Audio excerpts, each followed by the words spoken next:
The first speaker we have tonight, I've known him since the beginning of time. You'll notice on his T-shirt he has the word. We got this thing. He has fluoridation. So tonight we're going to talk about fluoridation. We're going to talk about the history. We're going to talk about how it's working here in Dallas, and we're going to talk about the current suit that they have going on now. It's over. Yeah. Okay.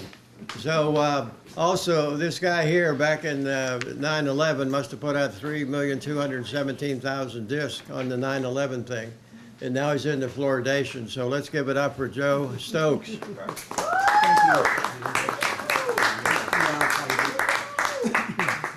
My hat.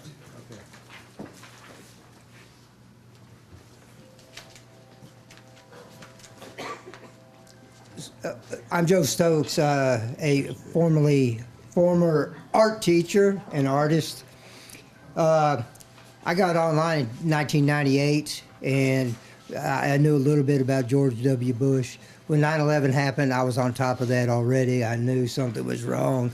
So when I discovered people were doing something about it, I stepped up, formed a 9/11 Truth Group in 2006, I think. And we're still meeting. A version of the group still meets. Our thing was, get the information out to people. So along the way, one thing leads to another. We came upon fluoride. You discovered that we've been being poisoned for 60, 70 years. So I'll start by just telling you, fluoride refers to any compound containing a fluorine ion sporting a chemical symbol of F on an atomic number of 9. Fluorine is one of the most well-recognized elements on the periodic table. It's the most reactive and electronegative of all the elements. It has extremely damaging effects to any living organism with which it comes into contact. That's anything alive. In August 12th of 1966, the Dallas Water Utilities began adding fluoride, and all 3 water treatment plants consistent with, in 65 it was voted in by the Dallas Council. In 1966 they began fluoridation of Dallas water. I'm going to tell you a few interesting facts about fluoride before I start talking about the trial. But in the early 40s, when they were developing the Manhattan Project, they were developing or working on enriching uranium for an atomic bomb. One of the byproducts of the enrichment process was a incredibly deadly toxic residue called fluoride. And it was going up the smokestacks, and everything in the surrounding area was dying, the trees, the vegetation, the animals. And so they needed to cover this up.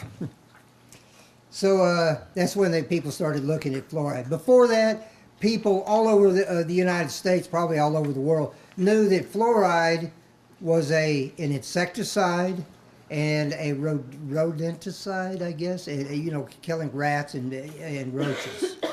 And they knew that's what fluoride was. They needed to put a pretty face on fluoride when word was getting out that fluoride was causing all this damage. So somebody came up with this idea that, hey, this community over there, they have better teeth than the one, and let's just say it's fluoride that did it. So that's the beginning of it. At the same time, 1945, at the end of the war, was the beginning of the aluminum boom, and they're still enriching uranium, but they needed to smelt and make aluminum. And one of the byproducts of the aluminum process was fluoride. And after that came phosphate fertilizer industry. Same thing. One of the hazardous waste byproducts is fluoride. And so because fluoride is so poisonous, it would be incredibly expensive to dispose of it properly. So somebody came up with this great idea of let's put it in their water. Let human beings dispose of it, filter it through their bodies. to sell this to the public, because most of the public is like, no, that's poison. Most of the public had, they knew that it was a poison. But to sell it to the public, they hired Edward Bernays. Raise your hand if you know of Edward Bernays. He's the nephew of Sigmund Freud, who actually wrote a book called Propaganda. He's the one who was hired to get women to smoke cigarettes, and he's notorious. He's propaganda, but that's how they sold it to the public. So they started pushing it on communities to fluoridate their water. Right now, in the world, probably less than 3% of the world fluoridates their water. The U.S., 70% of America does. The rest, they've decided not to. But it's changing because communities in cities are dropping the fluoridation. They're not adding fluoride anymore. So we were onto this fluoride thing like 12, 13 years ago, and a group of us began addressing the Dallas City Hall and the mayor. And the reason is they voted it in. They are responsible. They voted in, they voted out. They vote to supply the water district or the water supplier with the money to fund the addition of fluoride. They voted it in, they must vote it out, unless something comes from above them, like the CDC, or comes a federal mandate to stop fluoridating the water. On November 3rd of last year, before Robert Kennedy was named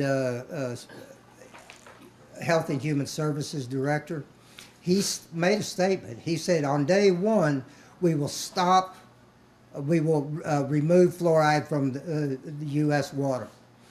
He sort of misspoke. He didn't mean he was going to remove fluoride. He was going to stop adding additional fluoride. Fluoride is a naturally occurring mineral or element that is in the soil, in the rocks. It's natural, and almost all water has a small degree of fluoride. But what they're adding is a toxic waste byproduct. It is not a medicinal grade fluoride. It is the toxic waste from industry. And it is known as hydro. I'm shaking. I've also got a respiratory crud. So it's toxic waste. It is listed as a toxic waste. It's also a hazardous waste, also a neurotoxin. So, under the Toxic Substances Control Act of 1976, a group of nonprofits and individuals petitioned the U.S. Environmental Protection Agency, the EPA, in 2016 to end the addition of fluoridation chemicals into U.S. drinking water due to fluoride's neurotoxicity. The EPA rejected the petition. In response, the group sued the EPA in federal court in 2017. Evidence on fluoride's neurotoxicity was heard by the court in two phases: a 7-day trial in June of 2020 and a 14-day trial in February 2024 as of May 2024. On September 24th, 2024, the court ruled on behalf of the Fluoride Action Network and the plaintiffs. A U.S. federal court has now deemed fluoridation an unreasonable risk to the health of children, and the EPA will be forced to regulate it as such. The decision is written very strongly in the favor of stopping fluoridation. Below is an excerpt from the introduction to the ruling. The issue before the court is whether the plaintiffs have established by a preponderance of the evidence that the fluoridation of drinking water of levels typical in the United States poses an unreasonable risk to injury to health of the public within the meaning of amended TSCA. For the reasons set forth below, the court so finds, specifically, the court finds that fluoridation of water at 0.7 milligrams per liter, the level presently considered optimal in the United States, poses an unreasonable risk of reduced IQ in children. The court finds there is an unreasonable risk of injury a risk sufficient to require the Environmental Protection Agency to engage with a regulatory response. One thing the EPA cannot do, however, in the face of the court's finding, is to ignore that risk. This is in the findings of the court. After decades of debate, there is no longer any doubt that the widespread U.S. practice of adding fluoride to drinking water is posing risks to our health. The evidence that makes this clear is accumulated over many years, which much of it laid out in court files after a group of nonprofits and individuals sued the EPA.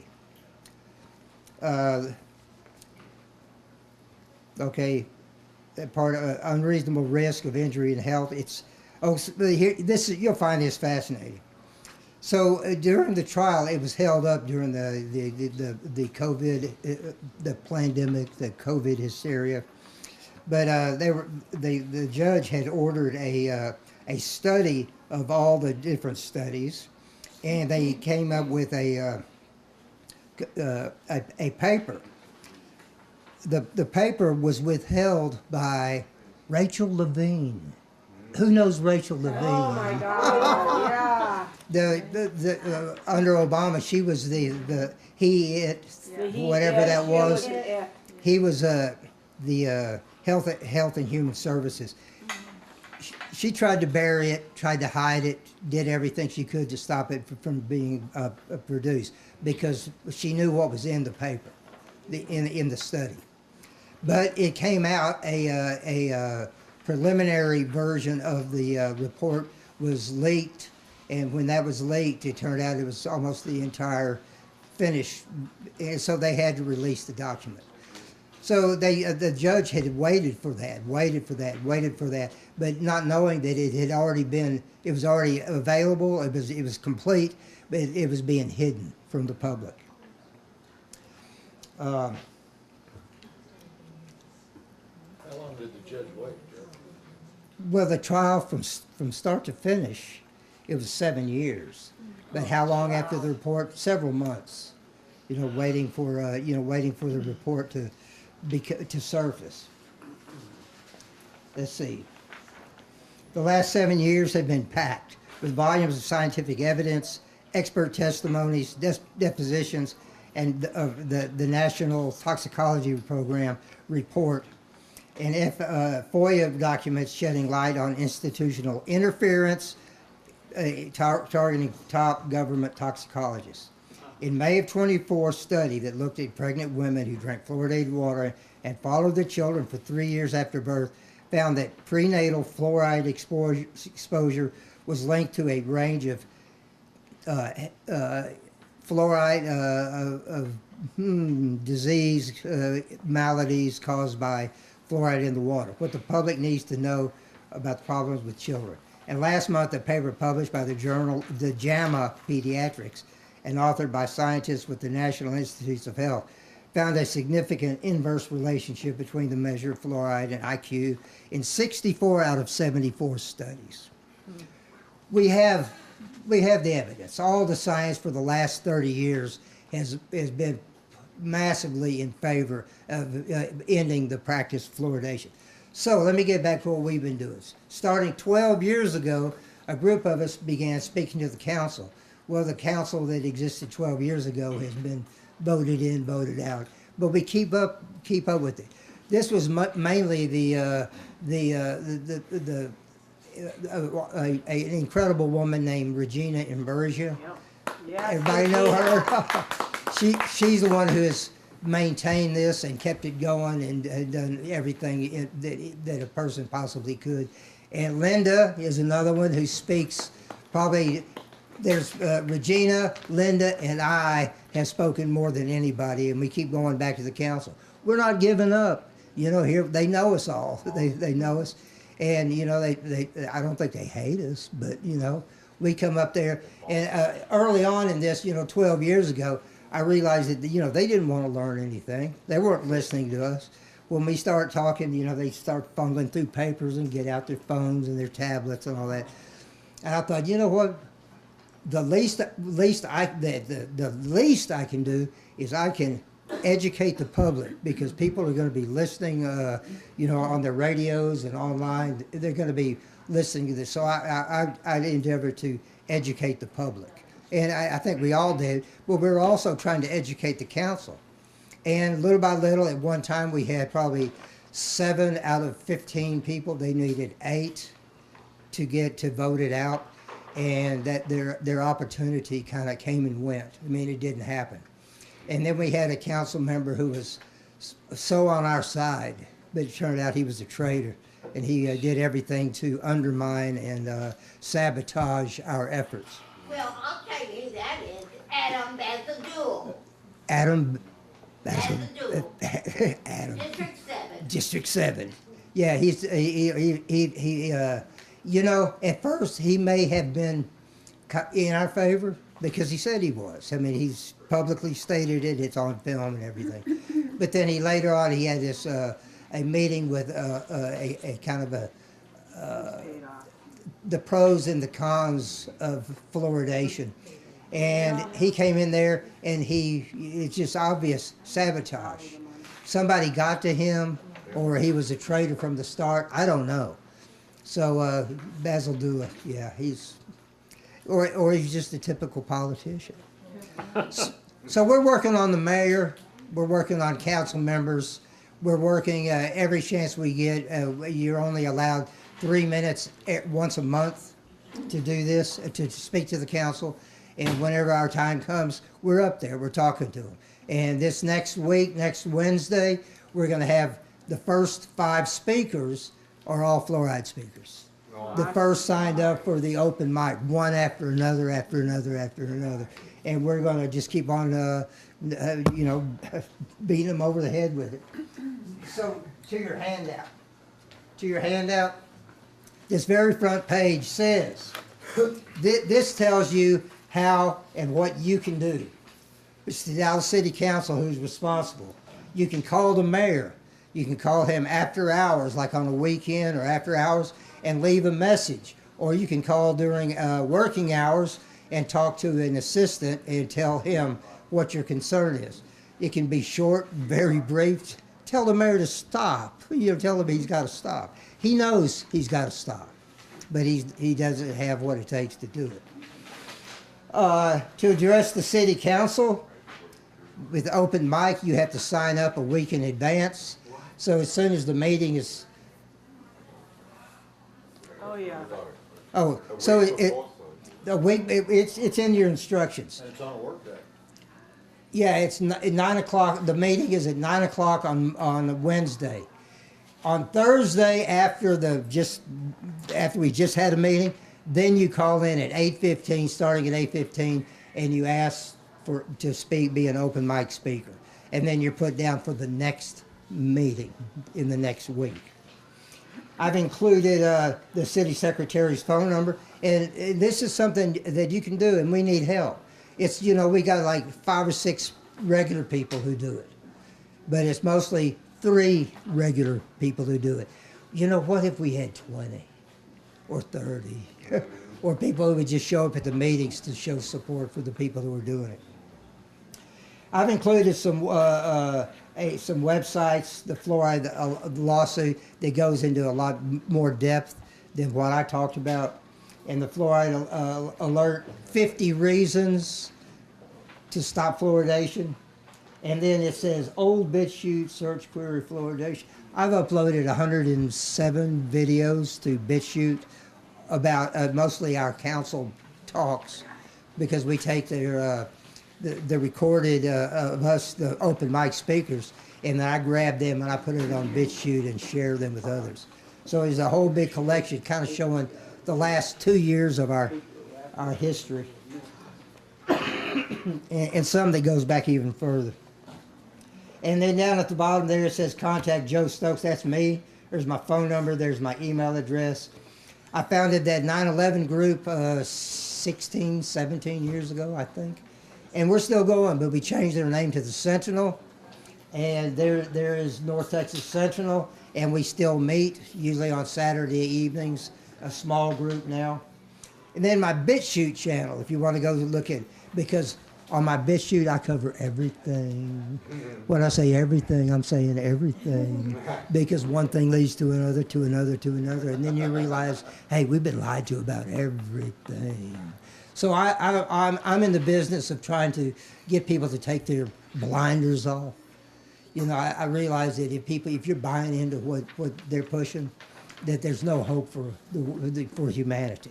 You got to get those blinders off and have people to realize just how the situation is, just how much we've been lied to, how they'll continue to lie to us until we stand up or educate. And the important thing to me is that we educate others. We educate others. And I take that as kind of like the golden rule. Remember the golden rule? You know, doing to others. If I found out that person knew something, they were holding it back from me. You know, it's like, why would you do that? It's because you're not loving.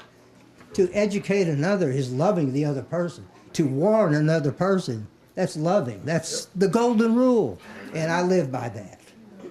Hey, So- Joe, on the, Yes. Oh, go ahead. on the fluoridation, are all the cities in Dallas on the fluoride plan, or are there some exceptions? And who are they? The suburbs. The except, okay, there are surrounding cities that get their water from Dallas, and they've got fluoride. But there are two right in the heart of Dallas. University Park and Highland Park have never fluoridated the water. And people say, why? Rich. We toured their water treatment facility years ago, my gosh. and they were glad to share everything with us, but they didn't really answer the question. I assume that when they were starting to fluoridate around the nation, that they said, hey, you know, we're rich, we're educated, we don't want your water, we know better, we have the money, we'll create our own water system independent of the Dallas water. Wow. And so that's what they've done. But hey, that's just my guess is what's going on. Yes, ma'am? You know, Regina showed that movie, the Fluoride movie. Yes. Is that available to watch somewhere? You'll find it on BitChute. On BitChute. Okay. And it also tells my BitChute channel, go to bitchute.com, then search Spare Me the Lies. Because I missed that week that she showed that movie, and I still have Fluoride on tap. That's it. No. But she It was showed a- it in the theater that Yes. one time. Yeah. Part of the Ministry of Truth Film Was it Festival. fluoride deception? Was that it? It was, It was on the Ministry of Truth Yeah. people that Yeah. put it on at one of the local theaters. so I didn't get, Regina always, everything she mails out, she puts her phone number so that people can contact her. She's not shy, she's not Nope. afraid. Nope. And so I included her phone number and her email address if you want to get in touch with the person who's the inspiration to us all who are fighting this. I think you turn the page one more time, and solutions to help cleanse the body of fluoride. There's a web address at the top to Natural Society, talks about how to get it out of your system. I know iodine, and the deal is with iodine is fluoride goes to your glands. The pineal gland, the thyroid gland, it goes to the glands. Your glands want iodine, but if it doesn't have iodine, it will accept fluoride. So if you keep your glands filled with iodine, you're blocking some of the fluoride from attacking it. The thing about the thyroid, if the fluoride is affecting the thyroid, it leads to obesity. If it's attacking the pineal gland, it is calcifying or turning your pineal gland into a piece of rock. Okay, and some say that the pineal gland is actually the third eye. This dates back thousands of years. That this is how we have our connection to spirit, to the to the transcendent, to God. And so, do you think they would want to block that? Selenium, tamarind, boron is a big one, and I've heard some people try to come up with negative saying don't do boron, but you know boron I see it everywhere. Taking daily bits of boron, it's the borax, it's the 22. The old soap. Yes, but you can buy it in 20 pill mule, form. yeah. 20 mule team. Yeah, a little bits of that, and you can read up any of this. You can read up online. turmeric and curcumin, a dry sauna, which allows you to sweat, sunshine, and exercise. It also suggests a liver cleanse. It lists some foods that you could do to help cleanse your liver. Almost all products with water added use local water, which is filtered, but it's not filtered to filter out fluoride. And the reason being the fluoride molecule is so close to the size of the molecule of water that you can't filter it out without stopping the water, okay? So that's the problem.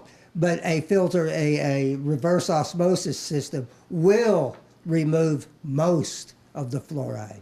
So when you go buy your bottled water or you buy your Cokes and beer and wine and all that, if it's packaged here in this area, they're going to use the water the water that is provided by the city.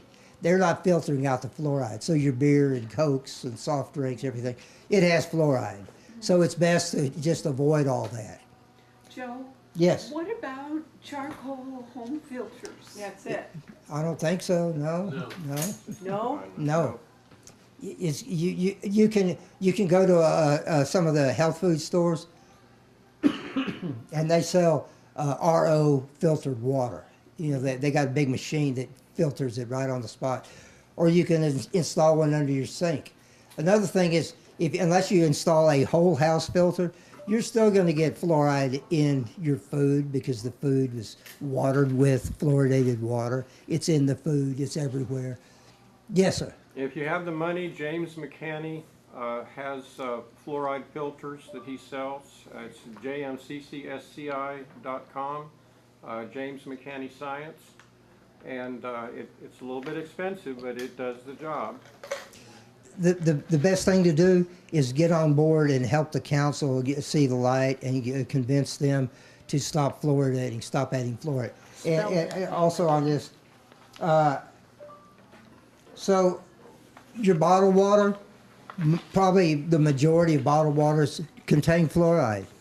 You need to look it up. The brand that you're interested in, look it up online and ask the question, does it contain fluoride? Because most of them will contain, they're not filtering it out. Quick comment? Yes. You can buy unfluorinated water at Natural Grocery. Yeah, that's It's $26 for a 5-gallon bulb. how much? $26. For the bottle. It's about 30 cents a gallon once you is have it? the bottle. Okay. It's cheap. You can afford it. Reverse osmosis system is about $100 a month. I have one on my sink, so all of my water that I Yeah, and you pay a service for that?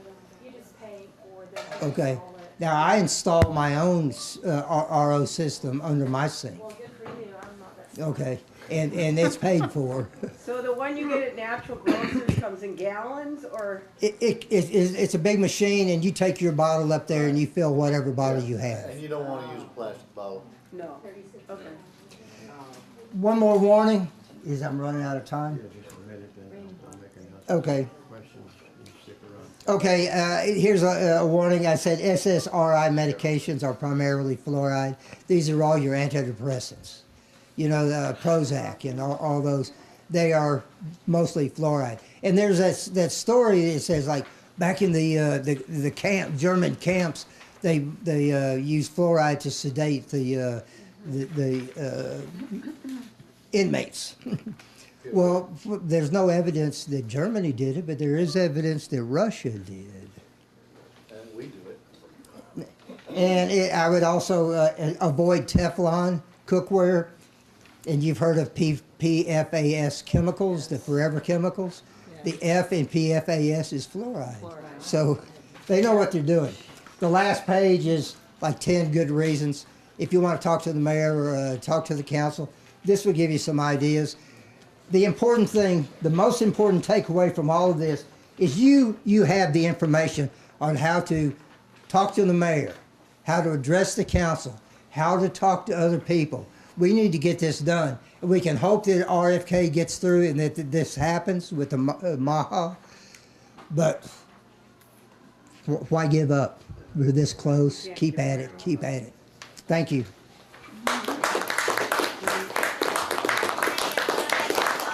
Joe's going to be around for questions. We're going to take a break here in a couple of minutes. A couple ideas. We have one more little video to show you. We're going to take a 10-minute break. And Kiki and Doug not only have a bookcase over here, but it's filled with booze, water, and wine. And it's all free until it runs dry.